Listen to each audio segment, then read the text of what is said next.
Hello everybody, it's Jackson Fulcher here, and I was not able to see 50 Shades Freed or Peter Rabbit last night. Peter Rabbit, of course, being my most anticipated film of the year. But since my Super Bowl movie trailer recap video is like several days late, I decided, hey, let's just finally do that. I guess. Now, I won't be talking about Cloverfield Paradox because that's in the review, obviously. I will be talking about two additional trailers that came out after the Super Bowl, though, because they feel Super Bowl oriented, so might as well just include them in this one since I've been waiting so long to do this video anyways. So without further ado, let's just get into the trailers that we saw. Red Sparrow is directed by the guy who did Hunger Games: Catching Fire and Mockingjay Part 1 and 2, and it also stars Jennifer Lawrence, of course. And this looks like the Black Widow movie, just without Black Widow, and also made by 20th Century Fox. But since Disney is trying to buy 20th Century Fox, maybe this will eventually become a Black Widow movie? I don't freaking care. This movie looks pretty intriguing to me. I'm very interested to see how this film will end up because I was a big fan of Catching Fire. Mockingjay, both parts were a little bit of a step down. Overall, I think they're decent films though. I'm wondering how this director is going to be able to handle this film though. Now, as far as the Super Bowl trailers though, this one is definitely the weakest because it was only 30 seconds and also it didn't really feel anything that new because we've kind of already seen everything we needed to in the other two trailers, and now we just have this one, and it's not really anything new to get your blood pumping or anything in excitement. That being said, if this was the only thing of promotion you saw for this film, you would probably be very intrigued by the Super Bowl trailer though. So let's move right along to the next one. A Quiet Place. Now when the first trailer came out, I loved it. I loved the ambiguity to it, and even though they kind of reveal what exactly they're being silent from, which is an alien invasion, as pointed out in this commercial, they're still being very ambiguous about what these things actually look like, why they have to be so silent around them. And also, I'm still very fascinated to see this film. This is honestly one of my most anticipated horror films of the year. Because of concept alone, how much can John Krasinski do as the director to keep it feeling fresh instead of just feeling stale like halfway through? So I'm very curious to see that, also because it's directed by Jim from The Office. I want to see how that turns out. I didn't see his other movie, what was it, The Hollers, with him and Anna Kendrick. I didn't see that movie that he directed, so I'm interested to see what he can do behind the camera with this one. And even though it doesn't have a Bad Robot logo on it, it is still a Paramount movie, so I'm just saying, after Cloverfield Paradox, I'm still kind of boggled about what exactly could end up being a Cloverfield movie at this point. But let's just move on. Jurassic World: Fallen Kingdom. Now, the first trailer that came out around December, not a big fan. And I genuinely enjoyed Jurassic World. I guess you could say I'm a fan of that movie because I had a lot of fun, and I still had a lot of fun watching it several other times.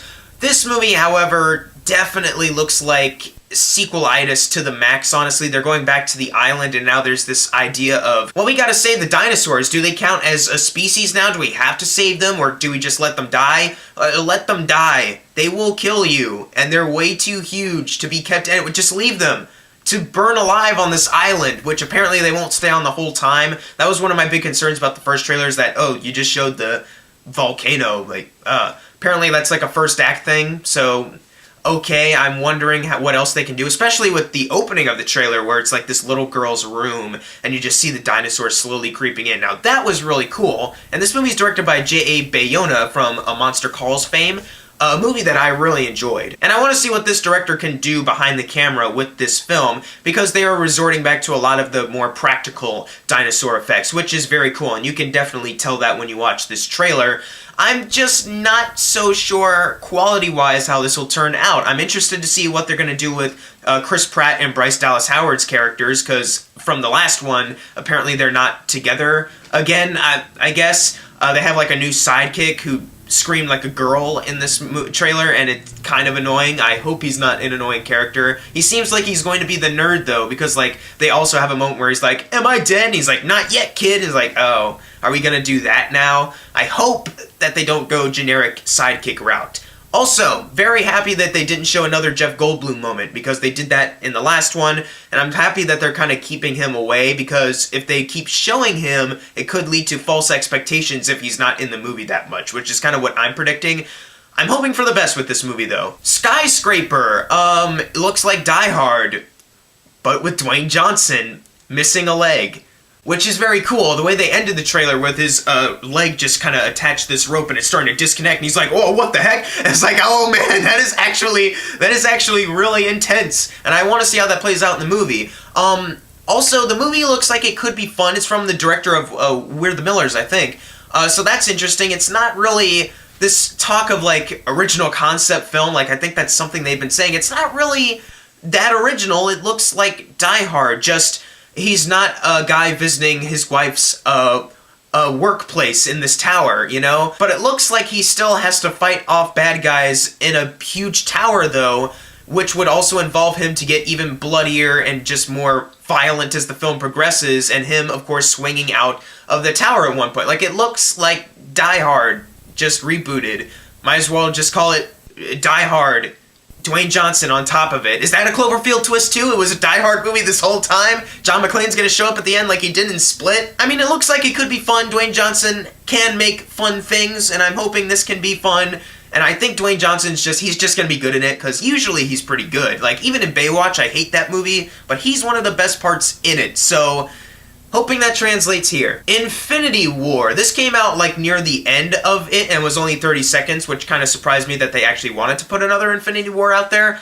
But this movie still looks excellent. I'm still amazed at this film. I didn't do a trailer review of the Infinity War trailer, but if you saw my most anticipated live stream with my friend FilmFan0599, you would know that Infinity War is our #1 most anticipated, and we gushed about the trailer and the movie, how it looks in that extensively. So I don't really need to add a whole lot. They had several new shots in this commercial, which surprised me. And unlike a movie made by like Sony or Warner Brothers or occasionally 20th Century Fox, there's nothing in this commercial shot-wise that seems like, oh, well, I don't know about that. Everything about what they've shown so far looks like it could be one of the best films of this year, maybe the best film of the year, maybe one of the best films of this decade even. I don't know yet. I would love it if that was the case. And also, I love how they also have not given that much away yet. I know that they only have one trailer, and this is just a 30-second commercial, but it could be very easy for them to just blow their wad as far as, like, promotional images. Like, here you go, here's everything. There's still several heroes that are said to be in this film that we have not seen yet. There's also several villains working for Thanos that we have not seen yet, and that's very exciting to me. It's just, I can't wait for May 4th this year, when this movie comes out. I'm ecstatic for this film. I cannot wait to see it. Now, to end off the Super Bowl portion of this recap, the final two, the first one being the most controversial, I guess, Solo, A Star Wars Story.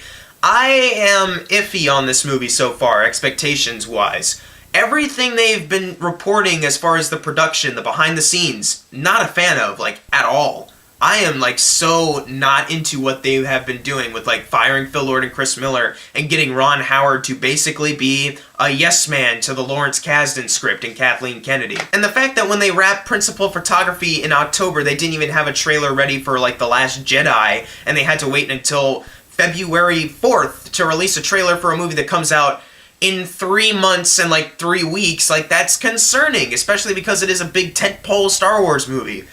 It looks okay, though. Trailer looks fine. Nothing amazing, nothing horrible, though. I guess as far as negatives could go, the cinematography looked good for the most part, but there is a couple moments that look a little too muted, just a little too gray. Hopefully the entire movie doesn't look like that, though. Hopefully they have some vibrancy throughout. It definitely looks like it does, because there's one shot where they're at a casino place at one point, then there's also this shot where Han has his blaster and he's about to open it, and they show like these guys in costumes look visually very good, and the shot of the Star Destroyer just coming through like this cloud tunnel thing and the TIE Fighter's coming, which looks excellent in my opinion. Another thing I guess you could say just kind of worries me is Alden Ehrenreich himself. Not because he's terrible, because they didn't really show much of him yet, and honestly I am behind his casting 100%, but there's just one thing he does where he was like, I thought we were in trouble there for a second, but it's good.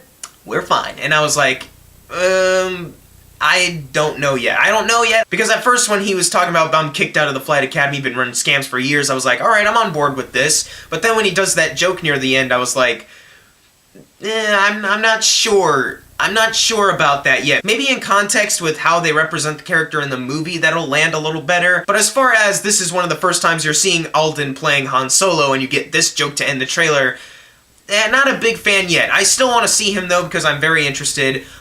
Woody Harrelson, I hope, is going to be really good in this movie, and Donald Glover as Lando, he hasn't even spoken yet, but just from, like, the outfit that he wears, and one scene where he's, like, smiling, like, that's a good Billy D. Williams vibe going for him. I think they absolutely nailed that. I'm very interested in this movie. I wouldn't say I'm excited, though. This is one of the first Star Wars movies where I'm just not excited. Maybe it's because I'm jaded.